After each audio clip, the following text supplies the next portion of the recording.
نماز کے سائنسی فائدے. لوگ جوڑوں کے درد کا شکار ہو جاتے ہیں اور جوڑوں کے درد کی دوائیاں بیچارے کھاتے ہیں, شکایت کرتے ہیں جوڑوں میں درد ہے, گھٹنوں میں درد ہے, کمر میں درد ہے. میں نے کئی ڈاکٹرز کو بھی سنا, ریسرچ بھی پڑھی. کیا کہتی ہے ریسرچ آج کی؟ کہتے ہیں لوور بیک پین نماز سے جو ہے 18% اس سے نجات مل جاتی ہے, جس کے لوور بیک پین ہو. اسی طرح ہپ پین نماز کی برکت سے 31% نجات مل جاتی ہے. نی پین نماز کی وجہ سے 63% نجات مل جاتی ہے. تو یعنی انگلیاں پاؤں کی کتنی نجات ملتی ہے؟ فرمایا کہ اس پین سے جو ہے وہ 22% نجات مل جاتی ہے. اینکل فرمایا اس پین سے نجات ملتی ہے 32%. اور ایک اور ریسرچ میں نے پڑھا کہ بیک پین جو ہے یہ بہت زیادہ لوگ اس کی شکایت کرتے ہیں. کہتے ہیں نماز پڑھیں, کھڑے ہو کر پڑھیں, رکوع سجود صحیح ادا کریں, 37% جو ہے بیک پین سے نجات مل جائے. اب یہاں جتنے بھی مجھے سن رہے ہیں نا, ان کو اس قسم کے پین ہونا تو نماز پڑھیں اور خشوع و خضوع کے ساتھ پڑھیں اور صحیح طریقے سے ادا کریں, تو انشاءاللہ یہ نماز آپ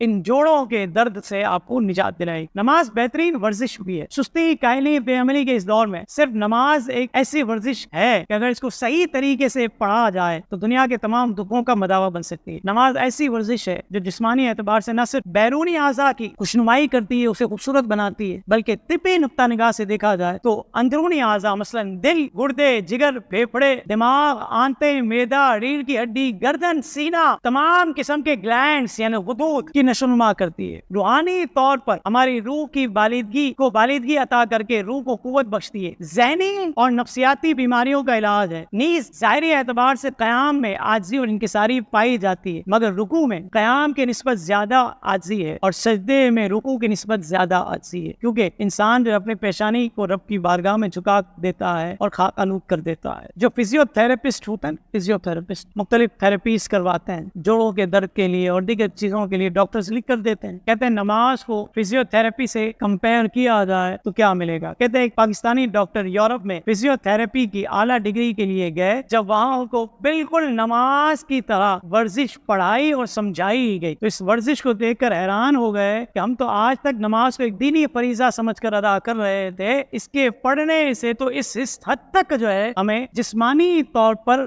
بینیفٹس مل رہے ہیں. پھر ڈاکٹر صاحب نے جو لکھا, ان بیماریوں کی لسٹ تیار کی جس کو صحیح طریقے سے نماز پڑھ کر ہم دور کر سکتے ہیں. وہ کیا ہے؟ کہتے ہیں دماغی امراض, اعصابی امراض, نفسیاتی امراض, بے سکونی, ڈپریشن, بے چینی. یہ آج اس معاشرے میں بہت زیادہ ہے. ڈپریشن, انزائٹی, بے چینی, بے سکونی, دل کے امراض, جوڑوں کے امراض, یورک ایسڈ سے پیدا ہونے والے امراض, معدے اور السر کی شکایت, شوگر اور اس کے مابعد کے اثرات, آنکھوں اور گلوں کے امراض, یہ سارے کے سارے نماز درست پڑھ رہے تو ان امراض سے اللہ نے چاہا تو نجات ملے گی, ورنہ کافی حد تک نجات مل جائے گی. قوم آج یوگا میں لگی ہوئی ہے. یوگا میں ہم نے کہا نماز میں لگ جائے تو یوگا کرنے کی ضرورت نہیں پڑے گی, لیکن یوگا کو جو ہے لوگ بہت زیادہ بیان بھی کرتے ہیں, بلکہ ٹی ویوں پر بیٹھ کر جو ہے یوگا کی ایکسرسائزز سکھائی جاتی ہیں. ہم نے کہا کاش کہ ٹی وی پر جو ہے کسی عالم کو بلائیں, صحیح عالم کو بلائیں اور اس سے نماز سیکھیں, نماز کے تمام ارکان کو سیکھ لیجیے. یوگا کرنے کی ضرورت نہیں پڑے گی, لیکن کریں کیا, نصیب میں یہ نامرادی کے دن لکھے تھے, ہمارے اختیار میں نہیں, ہمارے بے بسی ہے. کہتے ہیں مسلمان 24 گھنٹوں میں 5 نمازوں کی ادائیگی میں فرض, سنت اور نفل ملا کر کل 48 رکعت پڑھتے ہیں. اب یہ سنیے, یہ بہت اہم ہے. 48 رکعتیں دن بھر میں پڑھتے ہیں, جبکہ ایک رکعت میں کل 7 شکلیں اختیار کی جاتی ہیں. اب انہوں نے 7 شکلیں کی, میں نے کہا 7 فرائض سمجھ لیجیے آپ, نماز کے 7 فرائض. اس طرح ہر مسلمان مرد, عورت, بچہ, بوڑھا اور جوان ایک دن کی 5 نمازوں میں 7 × 48 کو کر لے تو 336. یہ 336 مرتبہ یہ پریکٹس دہرائی جاتی ہے ڈیلی بیسس پر, جو 5 نمازوں کا پڑھنے والا ہے. جبکہ ایک نماز کی ادائیگی میں وسطاً 10 سے 15 منٹ لگتے ہیں. اگر صرف فرض کاؤنٹ کیے جائیں تو 5 نمازوں میں کل 17 فرض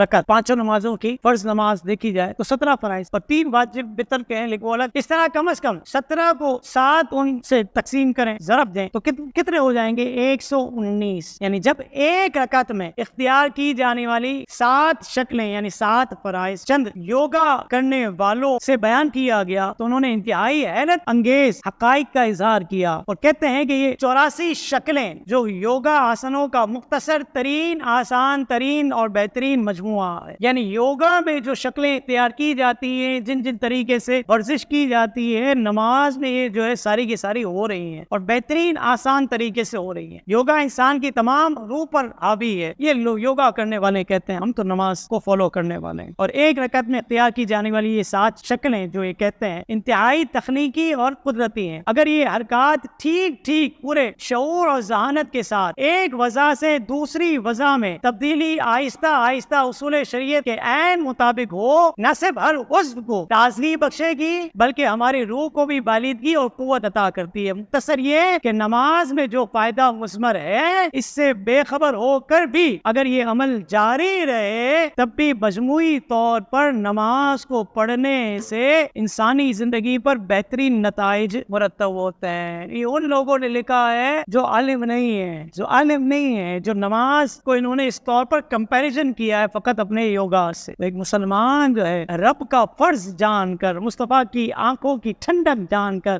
دین کا ستون جان کر، نور جان کر اس نماز کو ادا کرے تو کتنا فائدہ حاصل کرے گا. کہتے ہیں نماز میں قیام، رکوع، سجود، تلاوت جسمانی وظیفہ ہے اور رجوع اللہ یہ روحانی وظیفہ ہے. یعنی کنسنٹریشن کے ساتھ پڑھیں تو یہ روحانی وظیفہ ہے، اور جسمانی وظیفہ کیا ہے؟ قیام ہے، رکوع ہے، سجدہ، یہ سارا کا سارا جسمانی. گویا کہ نماز اپنی آیت ترکیبی میں جسمانی اور روحانی دونوں حرکات پر مشتمل عبادت ہے. نماز سے نفسیاتی علاج بھی ہو رہے ہیں. انسان کو غم سے، قلق سے، اضطرابی کیفیت سے نجات دلانے میں نماز بہترین کردار ادا کرتی ہے. جب انسان زندگی کے مشاغل اور مشکلات سے کنارہ کش ہو کر خشوع اور خضوع کے ساتھ رب کی بارگاہ میں حاضر ہو جاتا ہے، اس کے دل کو اطمینان ملتا ہے، سکون ملتا ہے. زندگی کی بھاری ذمہ داریوں اور مشکلات کا پیدا کردہ اعصابی تناؤ اور اضطراب ختم ہوتا. حضرت حذیفہ رضی اللہ تعالیٰ عنہ سے روایت ہے مصطفیٰ کریم صلی اللہ علیہ وسلم کو جب بھی کوئی غم یا مشکل پیش آتی آپ نماز کی پناہ لیتے. ایک روایت بھی ہے مصطفیٰ کریم نے حضرت بلال سے فرمایا یا بلال اقیم الصلاۃ ارحنا بہا، اے بلال نماز کے ذریعے ہمیں راحت پہنچاؤ. نماز راحت پہنچاتی ہے، غم دور کرتی ہے. پھر قرآن کیا کہتا ہے؟ استعینوا بالصبر والصلاۃ، نماز اور صبر سے مدد چاہو. مزید اسلامک اور معلوماتی ویڈیوز دیکھنے کے لیے لائک، شیئر اینڈ سبسکرائب کے بٹن کو پریس کرنا ہرگز نہ بھولیں.